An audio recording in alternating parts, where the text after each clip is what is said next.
সিলেটের কোতোয়ালি থানাধীন আম্বরখানা এলাকা থেকে ৩৮৮ বোতল ফেনসিডিল সহ ৩ জন মাদক ব্যবসায়ীকে গ্রেফতার করেছে র্যাব-৯ শাহ মোহাম্মদ ফরহাদের ভিডিও চিত্র নিয়ে বিস্তারিত।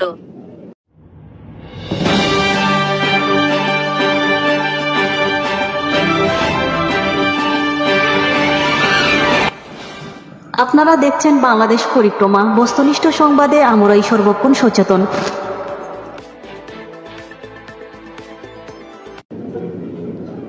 গোপন সংবাদের ভিত্তিতে র্যাব-৯ সিলেট সিপিএসসি এর একটি আভিযানিক দল অদ্য ৩রা মার্চ ২০২৫ তারিখ আনুমানিক রাত ১টা ২০ ঘটিকায় এসএমপি সিলেটের কোতোয়ালি থানাধীন আম্বরখানাস্থ পূর্ব দরগা গেইট এলাকায় মাদক বিরোধী অভিযান পরিচালনা করে ৩৮৮ বোতল ফেনসিডিল উদ্ধারপূর্বক ৩ জনকে গ্রেফতার করেছে র্যাব। গ্রেফতারকৃত ব্যক্তিরা হলেন: ১.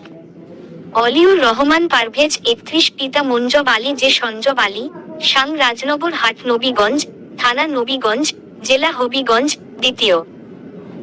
মোহাম্মদ টিপু আহমদ ৪২, পিতা আব্দুল মুনাফ, সাং দোহালিয়া, থানা দোয়ারাবাজার, জেলা সুনামগঞ্জ এবং ৩.